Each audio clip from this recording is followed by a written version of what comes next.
Welcome to the next episode of KapVista Klips. Today we have the team from SkinGate, Mathew and Mike. How are you? Hello, how are you? Yeah, great. Thanks, Daniel.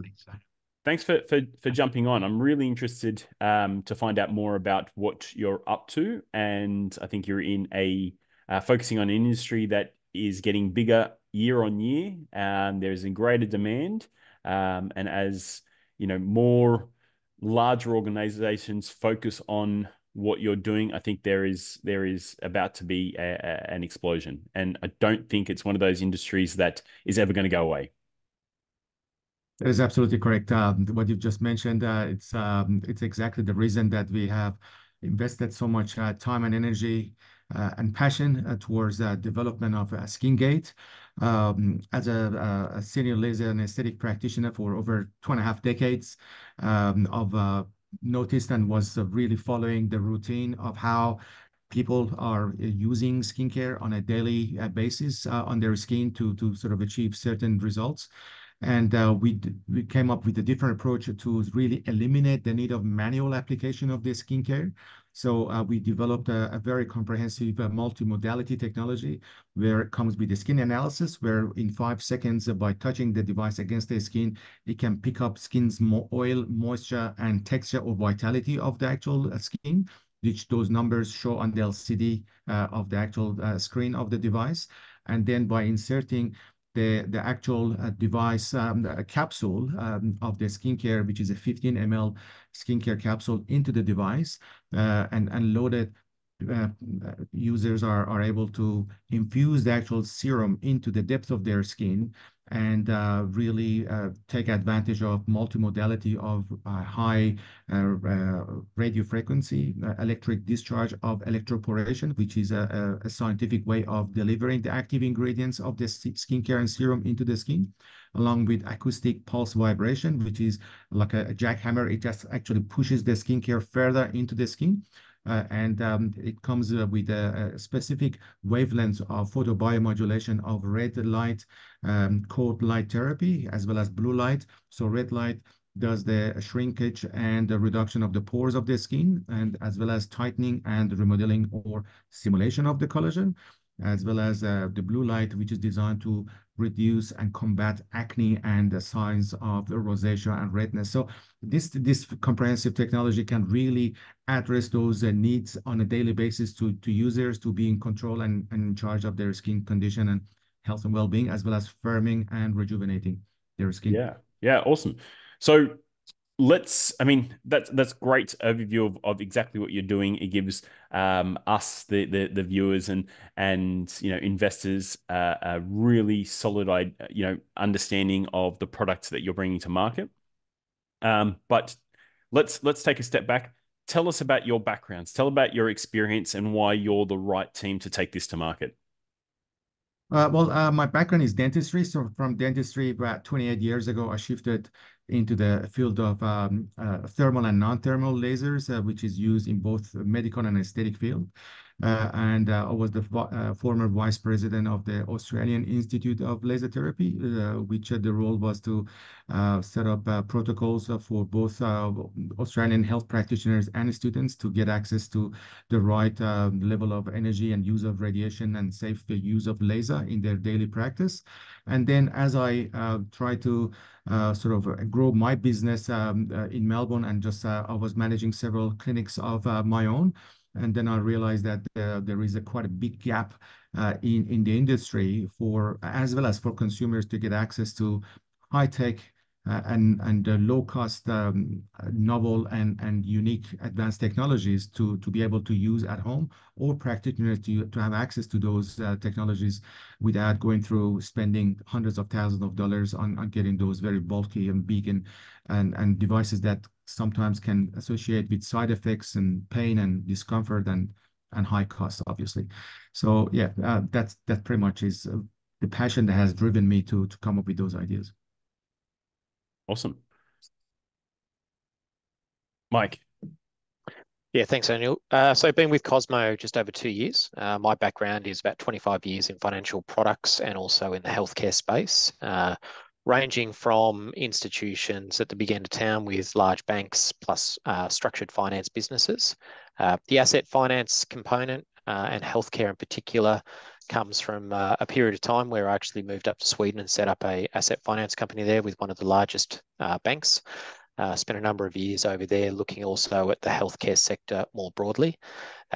More recently have been sort of spending time in Australia providing sort of strategic insights to businesses in terms of how to best operate. And that was where I sort of came across the opportunity to join the Cosmo team and support them. Primarily, my main function within the business is to act as both the CFO, provide compliance and risk management support. That's part of my foundations over the last 25 years in sort of financial products, and then ultimately source the cash flow and the funding needs of the business to take it to its next step. Awesome, awesome. So you're the right team to get this product to market and grow it. Tell us about, I mean, you gave us a brilliant overview of what the product does and what the benefits are.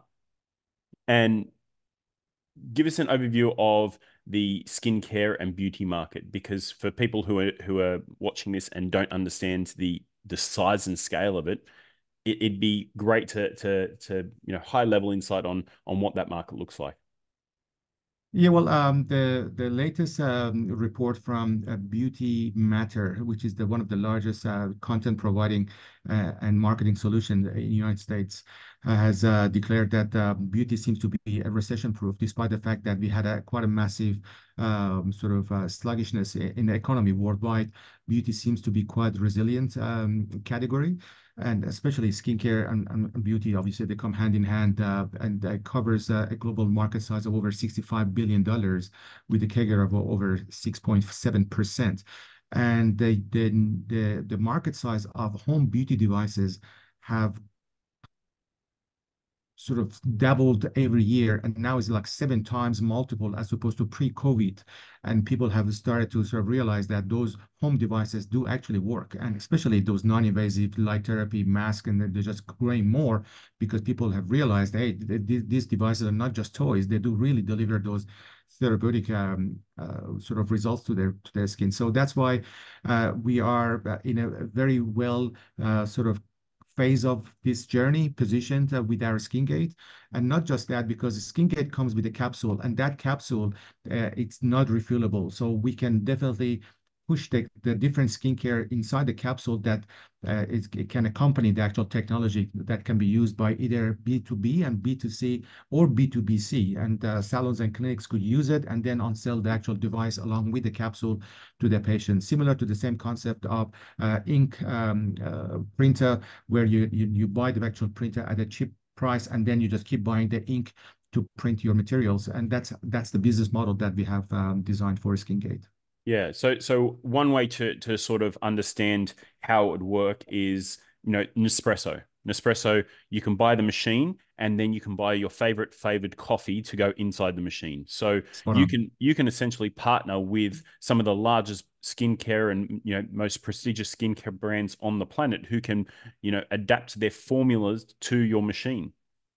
Yeah, That's and I think, actually I was going to say, Daniel, I think you've nailed it there. It's actually our product, SkinGate, is actually an enabler for the actual large manufacturers of skincare cream.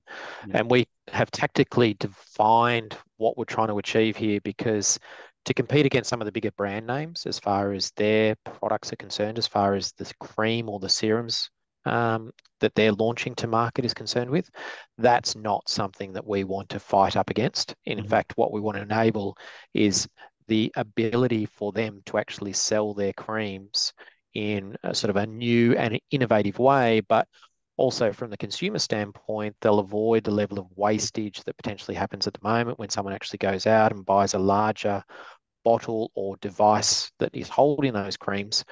And really the other aspect to it is we want to make sure that consumers get what they need and when they need it. Yeah. And again, the aspect to the SkinGate device is that they can actually use different serums and different creams across the course of a day or a course of a week, whatever they're actually defining or looking to achieve, but they can use a range of potential brands to actually undertake that. So we're very much brand agnostic. we're very much keen, and we are in negotiations with some very large organisations in terms of how we can actually support them through the device.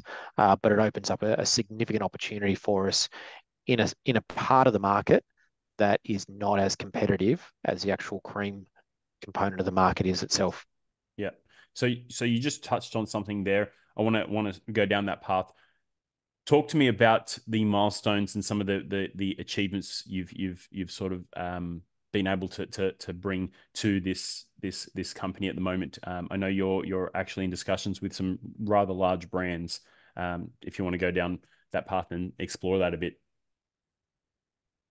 Yes, we are very lucky that we have been able to uh, generate interest by major global beauty brands such as L'Oreal, Philips, and Mecca, as well as other two brands that might be best not to mention their names because we are on NDA with them.